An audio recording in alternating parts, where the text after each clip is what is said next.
فأنا ناصح لإخواني بالصدع بالحق، تبيض وجوههم. السكوت في مسألة الحزبية يضرها، فاصدع بما تؤمر وأعرض عن المشركين.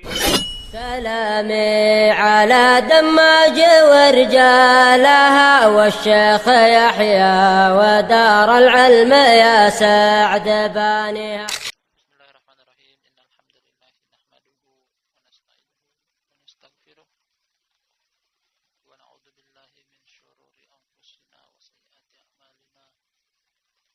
من يهده الله فلا مضل له ومن يضلل فلا هادي له. أشهد أن لا إله إلا الله وحده لا شريك له وأشهد أن محمدا عبده ورسوله صلى الله عليه وعلى آله وسلم تسليما كثيرا مزيدا. ثم أما بعد,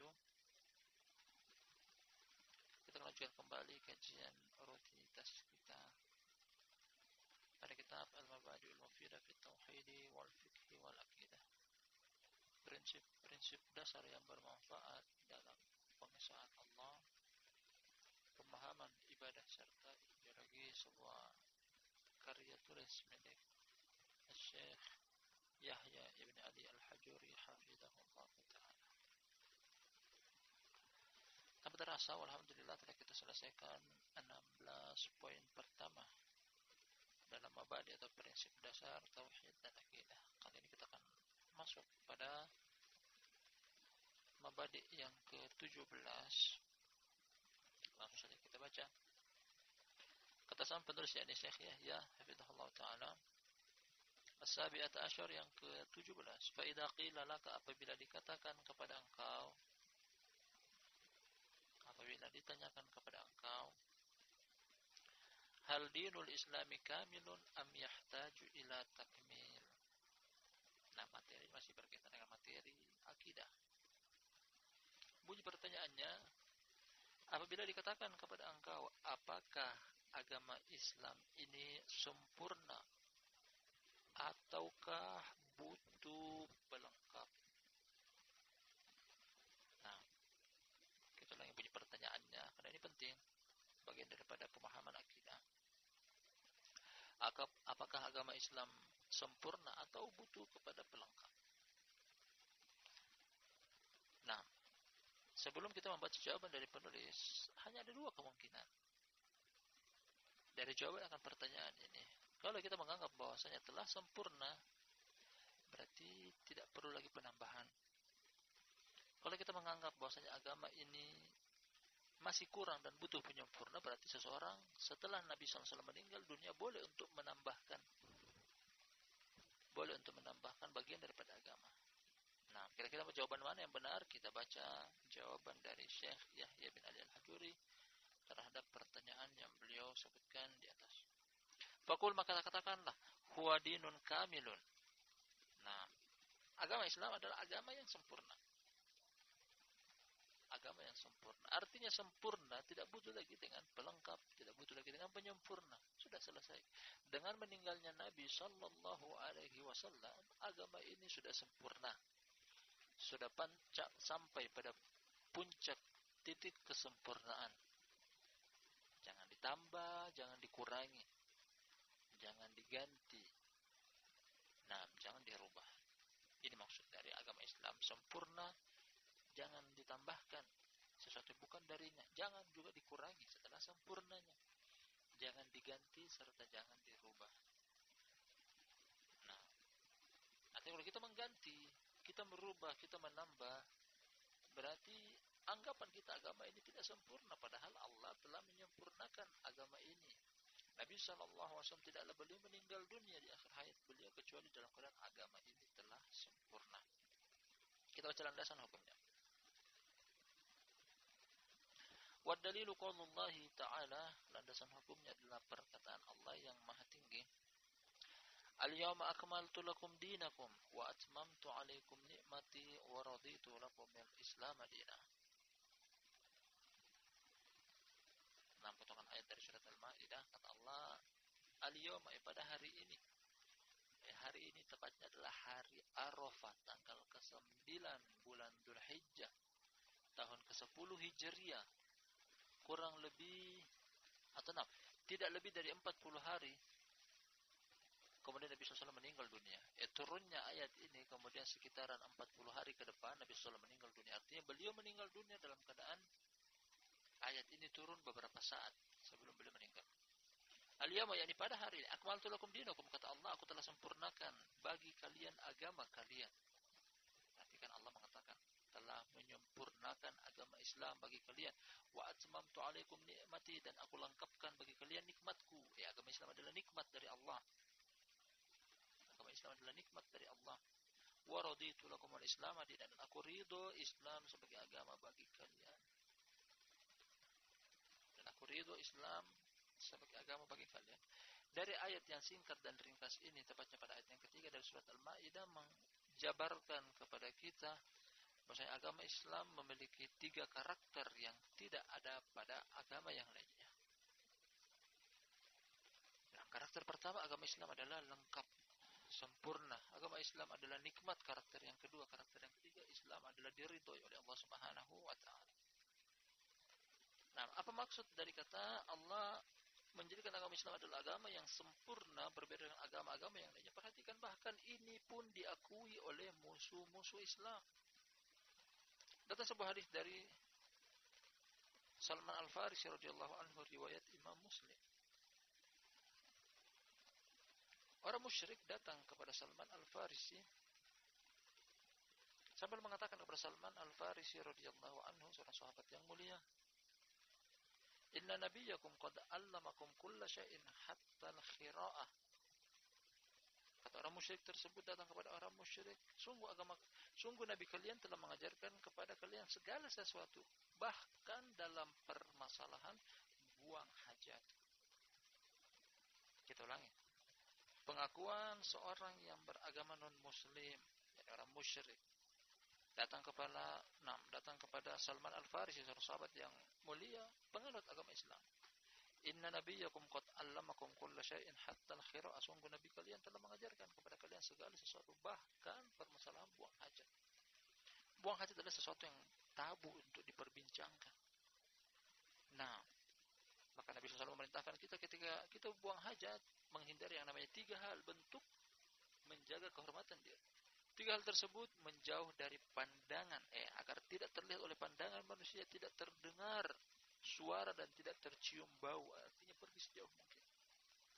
Di zaman tersebut, orang buang hajat memilih waktu, di waktu-waktu gelap seperti tengah malam.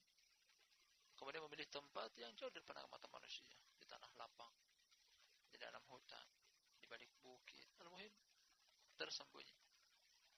Nah, artinya ini adalah sesuatu yang tabu untuk diperbincangkan. Namun ternyata agama Islam tidak kurang dalam memperbincangkan hal tersebut. Makanya kata Salman Al-Farisi, bala, betul sekali, Nabi kita telah mengajarkan bahkan masalah buang hajat. Dilanjutkan oleh Salman Al-Farisi bahwasanya nahana Nabi sallallahu alaihi wasallam an nastanjiya bi aqalli min 3 ahjarin wa nahana an nastanjiya bi admin wa rawthin wa nuhina an nastaqbil al-qiblah. Nah, kata Salman Al-Farisi radhiyallahu anhu bahwasanya iya betul, Nabi SAW telah mengajarkan kepada kita tentang adab buang hajat atau etika buang hajat. Kami terlarang untuk beristinja, bersuci dengan menggunakan perantara batu kurang dari 3 biji batu. Dilarang juga untuk bersuci dengan menggunakan tulang belulang binatang dan kotoran hewan. Serta kita juga dilarang untuk ketika buang hajat menghadap ke arah kiblat serta membelakanginya. Jadi apa yang diungkapkan oleh orang musyrik dan diakui oleh Salman Al-Farisi, betul adanya bahwasanya agama Islam adalah agama yang lengkap. Jangankan permasalahan akidah yang menyebabkan seseorang itu divonis di dunia mukmin atau kafir. Jangankan permasalahan manhaj yang memvonis seseorang di kehidupan akhir bahwasanya dia akan masuk ke dalam surga ataupun neraka. Bahkan dalam permasalahan yang kecil seperti buang hajat pun diperbincangkan sama Nabi SAW. Bahwasanya adab atau etika buang hajat, masuk ke dalam kamar mandi dimulai dengan kaki kiri, nanti keluar dengan kaki kanan. Ada adab dari sisi membaca doa, Allahumma inni a'udzubika minal khubuthi wal khaba'ith. Selama buang hajat tidak boleh untuk berbincang-bincang dengan orang yang di luar, tidak boleh bersuara apalagi membawa zikrullah, baik itu lisan ataupun tulisan di dalam kamar mandi dan seterusnya. Nah, pergaulan suami istri, muamal dengan orang tua, anak, istri, suami, dengan tetangga, tamu, diperbincangkan oleh agama ini. Nah, masalah jual beli, utang piutang, pinjam meminjam, sewa menyewa telah diajarkan oleh agama ini. Begitu, nah, menjalin hubungan dengan seluruh pihak, hubungan kita dengan Allah, hubungan kita sesama makhluk, bahkan hubungan dengan diri kita sendiri pribadi telah diajarkan ada adab-adabnya. Bahwasanya berikan apa yang dibutuhkan oleh manusia, atau berikan apa yang dibutuhkan oleh tubuh kita. Ya, termasuk beradab kepada seluruh pihak. Subhanallah, agama ini betul telah sempurna. Nah, kemudian sifat yang kedua disebutkan juga, karakter yang kedua disebutkan dalam ayat tersebut juga adalah agama Islam adalah agama yang nikmat. Nah, wallahi nikmat. Tanpa agama Islam kita ibaratnya seperti binatang, tidak tahu apa yang arah tujuan hidup kita. Agama Islam lah yang menganjurkan kepada kita untuk beribadah kepada Allah dengan jalan dan metode yang disyariatkan oleh Rasulullah sallallahu alaihi wasallam. Agama Islam yang kata Allah Subhanahu wa taala, mengajak kepada cahaya yang terang benderang. Allahu waliyul ladzina amanu yukhrijuhum minadh dhulumati wan nur wal ladzina kafaru awliya'uhumut taghut yukhrijunahum minan nuri ila dhulumat. Kata Allah Subhanahu wa taala dalam surat Al-Baqarah, Allah lah yang mengangkat manusia itu dari kegelapan menuju kepada cahaya yang terang benderang. Sedangkan orang-orang kafir, wali-wali mereka adalah syaitan, dan syaitan adalah yang menarik orang dari cahaya menuju kepada kegelapan. Jadi agama Islam adalah agama yang datang dengan cahaya, datang dengan kebaikan. Nah, wallahi merupakan nikmat yang terbesar. Nikmat yang terbesar yang Allah Subhanahu wa taala berikan kepada seorang insan. Tapi yang berikutnya juga adalah Allah ridho. Allah ridho agama Islam sebagai agama kepada kita. Artinya Allah ridho, Allah menerima agama Islam tersebut sebagai agama bagi seorang hamba. Artinya agama yang lain Allah tidak ridho dan tidak menerima. Kata Allah Subhanahu wa taala, "Wa may yabtaghi ghairal islami dinan fala yuqbala minhu wa huwa fil akhirati minal khasirin." Nah, barang siapa yang mengharap selain Islam sebagai agamanya, Allah tidak akan terima dari dia, dan dia di alam akhirat termasuk orang-orang yang merugi.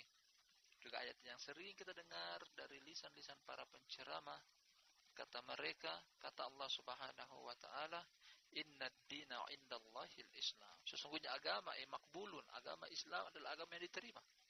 Agama yang diterima di sisi Allah hanyalah agama Islam. Pernah kita kaji tentang pembahasan Islam merupakan agama para nabi dan rasul. Seluruh nabi, seluruh rasul, mulai dari Nabi Adam disusul dengan Nabi Nuh. Kemudian bahkan sampai Nabi kita Muhammad sallallahu alaihi wasallam, mereka beragama dengan agama Islam. Agama Islam adalah agama yang diridhoi satu-satunya, agama yang lainnya tidak. Nah, bahkan seandainya Nabi Musa, nabi yang mulia di kalangan Bani Israel, memiliki peranan di kalangan Bani Israel pun, Allah angkat dia menjadi seorang nabi dan rasul. Namun ketika dia hidup di zaman Nabi sallallahu alaihi wasallam, tidak ada kelonggaran bagi dia kecuali harus bersyariat dengan syariat Islam Nabi sallallahu alaihi wasallam. Umar bin Khattab radhiyallahu anhu pernah membawa lembaran kitab suci Taurat di hadapan Rasulullah sallallahu alaihi wasallam. Nabi SAW melihat perbuatan tersebut, kemudian beliau bertanya, "Ya Umar, madaka?" Wahai Umar, apa itu yang kau bawa di tangan engkau? Umar memberikan jawaban bahwasanya, lembaran-lembaran Taurat, wahai Rasulullah. Umar bin Khattab menyangka, menduga bahwasanya kitab suci yang juga turun kepada Nabi Musa boleh diamalkan. Karena Nabi Musa adalah Nabi yang datang dari sisi Allah, sebagaimana Nabi Muhammad SAW datang dari sisi Allah, datang dari alur yang sama. Seketika itu wajah Nabi SAW merah, murka. Kemudian kata beliau, "Amutahawwikuna fiyya ya ibn al-Khattab, wallahi law kana Musa hayyan ma wasi'ahu illa tibai." Nah, kata Nabi SAW, "Apakah engkau ragu dengan apa yang aku bawa, wahai Umar? Seandainya, demi Allah, seandainya Musa hidup di zamanku, niscaya tidak ada kelonggaran bagi dia kecuali harus mengikutiku." Nah, kalau Nabi Musa saja yang Allah angkat menjadi Nabi dan harus mengikuti Nabi SAW, bagaimana lagi dengan orang lain selain para Nabi? Nah, Artinya agama Islam adalah agama yang diridhoi. Selain agama Islam, Allah tidak akan ridhoi. Itu pesan dan kesan dari poin yang ke-17. Barakallahu fikum jami'an. Bahwa ketika Allah Subhanahu wa taala memilih kita termasuk penganut agama Islam, syukuri hal tersebut. Karena agama Islam memiliki 3 karakteristik yang tidak kita jumpai pada agama-agama yang lain. Agama Islam agama yang sempurna, artinya agama lain tidak sempurna. Agama Islam adalah nikmat dari Allah, belum tentu nikmat ini Allah berikan kepada agama-agama yang lain. Allah ridho Islam sebagai agama, artinya belum tentu Allah ridhoi agama yang lain. Patut kita syukuri, patut kita pertahankan, patut kita pelihara agama Islam di dalam dada-dada kita. Yang bisa saja, kata Allah Subhanahu wa taala, "Wa in tatawallaw yastabdil qauman ghairakum tsumma la yakunu amsalakum." Kata Allah Subhanahu wa taala, seandainya kalian berpaling, ini ucapan ini Allah ucapkan kepada para sahabat yang hadir ketika itu, yang memiliki keimanan yang kuat, kesemangatan dalam beramal, berpegang teguh terhadap agama Allah Subhanahu wa taala. Namun Allah pun ancam mereka, "Wa in tatawallaw," seandainya wahai Muhammad mereka berpaling dari agama Islam, yastabdil qauman ghairakum, kami akan ganti umat yang lain. Kalau kalian tidak serius memegang agama Islam, kami akan keluarkan kalian dari agama Islam, kami akan ganti dengan orang yang lain. Nah, summa la yakunu amsalakum, kemudian tidak sama dengan kalian.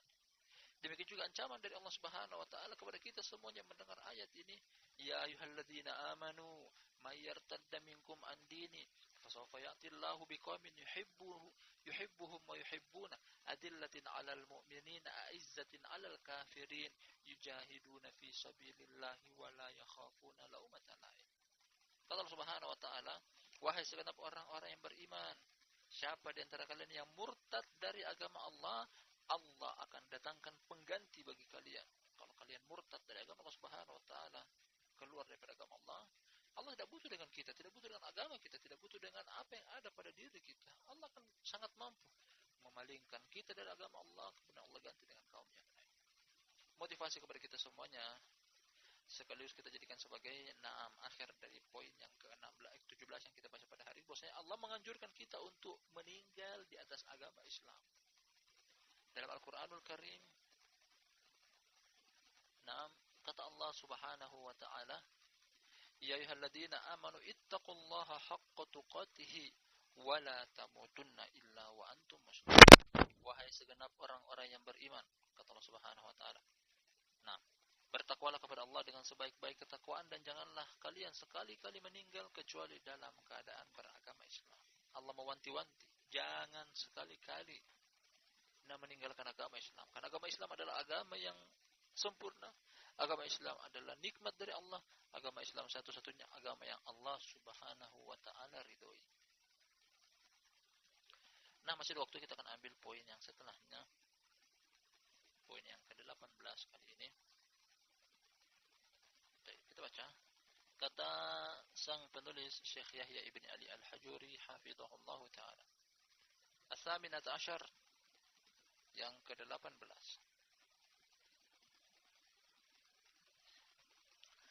Taib, min aina fa idza qila laka min aina ya'khudul muslimu dinahu, apabila dikatakan kepada engkau dari manakah seorang muslim mengambil agamanya.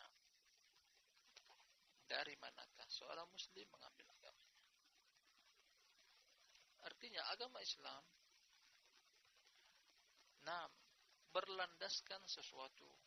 Apa landasan agama Islam tersebut? Yang seorang muslim berlandaskan agama dia di atas sesuatu tersebut. Apa sumber agama Islam? Islam diambil dari mana? Apakah dari koran, apakah dari majalah, apakah dari internet, ataukah dari media sosial, atau dari mana? Karena kebanyakan orang kali ini di zaman kita terkhususnya dengan canggihnya alat komunikasi dan informasi di era globalisasi sekarang ini, begitu banyak orang yang salah dalam mengambil agama. Baik. Kita ulangi pertanyaannya, kata Syekh Yahya bin Ali al-Hajuri hafizallahu taala sampai nulis, fa idza qila laka, bila dikatakan kepada engkau, min aina ya'khudul muslimu dinahu, dari manakah seorang muslim mengambil agamanya? Baik. Faqul, maka katakanlah jawaban dari Syekh Yahya sendiri, ya'khudul muslimu dinahu minal qur'ani was sunnati ala fahmi salafis salih. Nah, maka katakanlah seorang muslim mengambil agamanya dari Al-Quran dan dari As-Sunnah serta berdasarkan pemahaman para pendahulu yang soleh. Kita ulangi, sumber agama Islam yang tepat adalah seorang muslim mengambil agamanya dari Al-Quran dan dari As-Sunnah berdasarkan pemahaman orang-orang soleh terdahulu. Kita berporos atau mengkerucut pada dua perkara merupakan sumber agama Islam, Al-Quran dan As-Sunnah. Tidak ada yang lain. Bukan kita mengambil dari perkataan tokoh atau figur seseorang. Bukan kita mengambil dari tradisi nenek moyang atau orang tua. Bukan kita ambil dengan berdasarkan voting suara dalam halal dan haram, mana suara terbanyak. Bukan kita ambil agama Islam berdasarkan kebanyakan atau mayoritas yang beragama. Bukan. Mengambil Al-Quran berdasarkan Al-Quran dan As-Sunnah. Inilah yang tepat. Pegang baik-baik ini. Nah, sebelum kita membaca landasan hukumnya, bahkan ini merupakan wasiat dari Rasulullah Sallallahu Alaihi Wasallam. Ini merupakan wasiat. Wasiat artinya sesuatu yang penting, sangat penting diucapkan oleh seorang meninggal dunia. Makanya ini beliau ucapkan. Beliau ucapkan ini adalah wasiat. Kata Nabi Sallallahu Alaihi Wasallam dari hadis Jabir bin Abdullah radhiyallahu anhu, riwayat Imam Malik dan juga Imam Bukhari, namun tidak menyebutkan sanadnya secara muallaq. Kata Rasulullah Sallallahu Alaihi Wasallam, taraktu fikum amroini ma in tamassaktum bihima lan tadillu ba'di kitabullah wa sunnati. Kata Rasulullah Sallallahu Alaihi Wasallam, aku tinggalkan kepada kalian dua perkara. Aku tinggalkan kepada kalian dua perkara yang apabila kalian berpegang teguh dengan dua perkara tersebut, kalian tidak akan sesat selama-lamanya. Nah, apa itu? Kitabullah wa sunnati. Kitabullah yakni Al-Quran dan sunnahku yakni sunnah Rasulullah Sallallahu Alaihi Wasallam. Ini merupakan wasiat. Ini merupakan wasiat Nabi Sallallahu Alaihi Wasallam. Kunci untuk tidak sesat ini, karena kata Nabi SAW, lan tadillu ba'di, apabila kalian berpegang dengan dua perkara tersebut, kalian tidak akan sesat selama-lamanya. Kitabullah dan sunnah. Artinya, kalau kita melihat orang di luar sana sesat, tergelincir, menyimpang dari agama Allah karena dia lalai, entah pada kedua-duanya atau salah satunya, lalai terhadap Al-Quran dan lalai terhadap sunnah. Makanya pesan dan kesan sebelum kita lanjutkan pembacaan dalil yang beliau bawakan, pesan dan kesan yang kita ambil dari poin yang agung ini bahwa ketika membaca suatu buku, ingin mendengar suatu kajian atau taklim, hendaknya kita memiliki filter atau penyaringan bahwa kajian tersebut yang dikaji adalah Al-Quran, yang dikaji adalah As-Sunnah. Dai yang menyampaikan yang dibaca adalah ayat Al-Quran, yang dibacakan adalah hadis-hadis Rasulullah Sallallahu Alaihi Wasallam. Syarat dan padat dengan dua hadis. Artinya kalau kita jumpai satu kajian, satu majelis taklim, ternyata tidak ada ayat, tidak ada hadis yang dibacakan, murni perkataan narasumber tersebut, terasa hambar, tinggalkan majelis tersebut. Karena Al-Quran dan As-Sunnah merupakan sumber agama Islam. Seorang Muslim mengambil agamanya dari dua sumber ini, kitab dan Sunnah, Al-Quran dan As-Sunnah. Ini termasuk pembeda bahwasanya dakwah tersebut adalah dakwah yang lurus di atas jalan Allah Subhanahu Wa Taala atau tidak. Ya, kalau seseorang berargumen, tanyakan kepada dia, apakah ada dalam Al-Quran, apakah ada dalam Sunnah. Kalau dia bisa dia mendatangkan, ditengok ternyata betul, kita ambil. Namun ternyata dia mengatakan tidak ada, ini hanya dari diri pribadiku. Aku yang mengucapkannya, aku yang mencetuskannya. Tidak usah diterima, karena dia tidak memiliki landasan hukum yang kuat. Kemudian berikutnya lagi, ala fahmi salafis soleh, berdasarkan pemahaman orang-orang soleh terdahulu. Sebelum kita lanjut, apa yang beliau inginkan pada poin ini? Inilah yang membedakan antara ahlus sunnah dengan ahlul bid'ah. Kalau kita tanya tentang ahlul bid'ah, dari mana juga sumber mereka? Mereka bilang Al-Quran, mereka bilang As-Sunnah. Nah, kalau tanya tentang NU, tanya tentang Muhammadiyah, tanya tentang Jamaatul Tabligh, mereka mau menggunakan ayat Al-Quran, menggunakan hadis Rasulullah SAW. Tanya kepada Ikhwanul Muslimun, tanya kepada Syiah, tanya kepada Sufi. Nah, dan seterusnya antara firqah yang menyimpang dari rel Shiratul Mustaqim, mereka pun mengakui bahwasanya yang kami pakai Al-Quran, yang kami pakai As-Sunnah. Perbedaannya terletak pada titik yang ketiga, merupakan sumber agama Islam. Al-Quran dan As-Sunnah butuh dipahami, namun bukan dengan pemahaman setiap orang. Kalau begitu dengan pemahaman siapa? Pemahaman orang-orang soleh terdahulu yang dipuji oleh Nabi SAW. Sekarang kita akan mengkaji dulu siapa yang dimaksud dengan salaf. Siapakah yang dimaksud dengan salaf? Nah, agar kita tidak tertipu bahwasanya setiap orang, aku punya Al-Quran, aku punya As-Sunnah, tapi ternyata dengan pemahaman mereka bukan dengan pemahaman salaf. Kalau begitu apa yang dimaksud dengan salaf? Salaf secara bahasa artinya adalah dahulu, pendahulu. Nah, seperti ucapan Nabi Shallallahu Alaihi Wasallam kepada anak beliau Fatimah di akhir hayat beliau sebelum meninggal dunia. Kata Nabi Shallallahu Alaihi Wasallam, nikmat salafu ana laki. Sebaik-baik orang terdahulu bagi engkau adalah aku. Orang terdahulu yang ingin kita ambil jadikan contoh dan panutan. Kata Nabi SAW, wahai Fatimah, wahai anakku, wahai puteriku, kalau engkau mau ngambil contoh dengan konteks kalimat salaf, orang terdahulu, sebaik-baik salaf adalah aku. Sebaik-baik orang yang engkau bicara contoh adalah aku.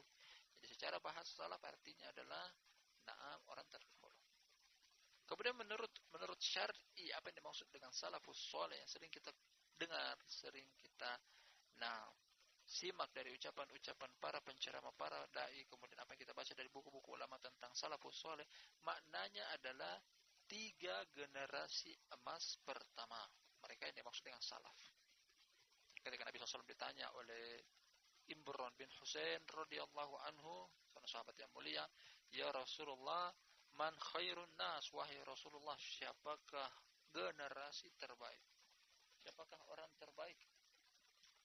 Kata Nabi sallallahu alaihi wasallam, khairun nas qarni, thumma alladhina yalunahum, thumma alladhina yalunahum.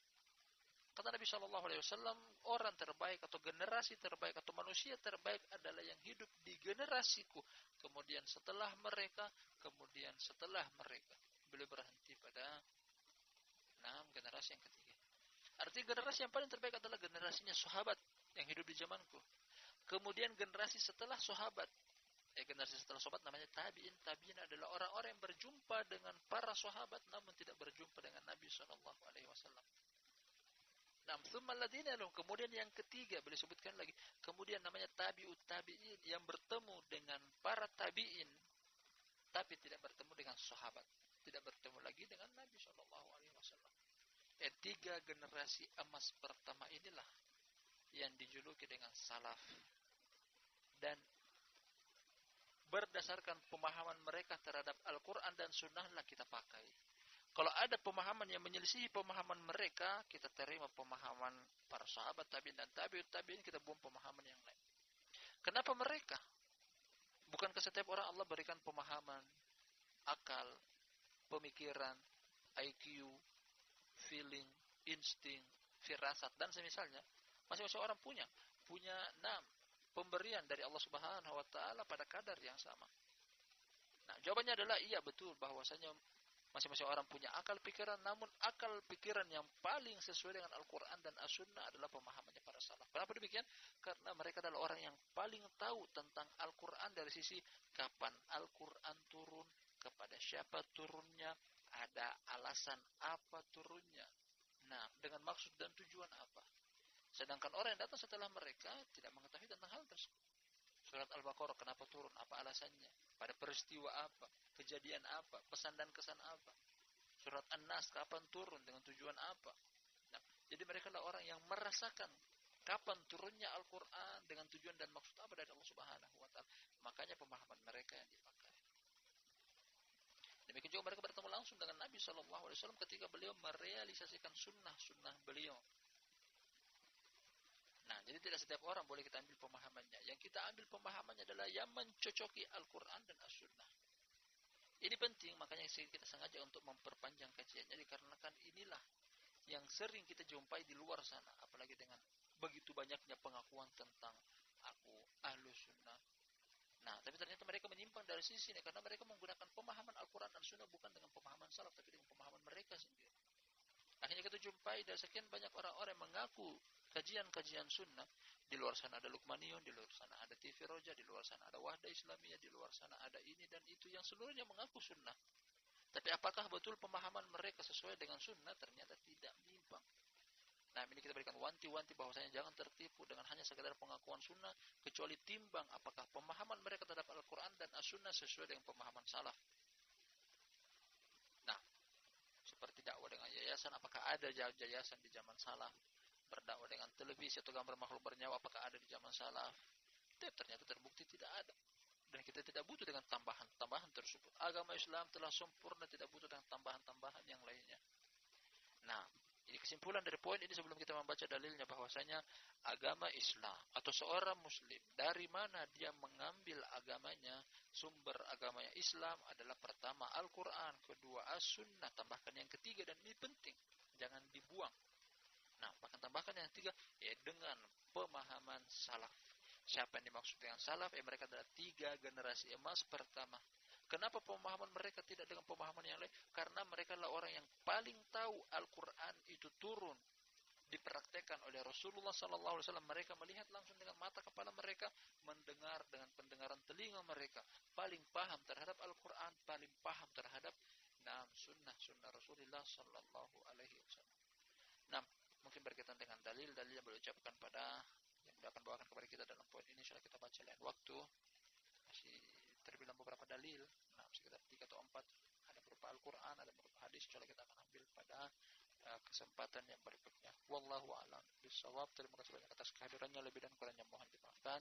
Kita akhiri kajian kita pada sore hari berbarakah ini. Subhanakallahumma wa bihamdik, asyhadu an la ilaha illa anta, astaghfiruka wa atubu ilaik.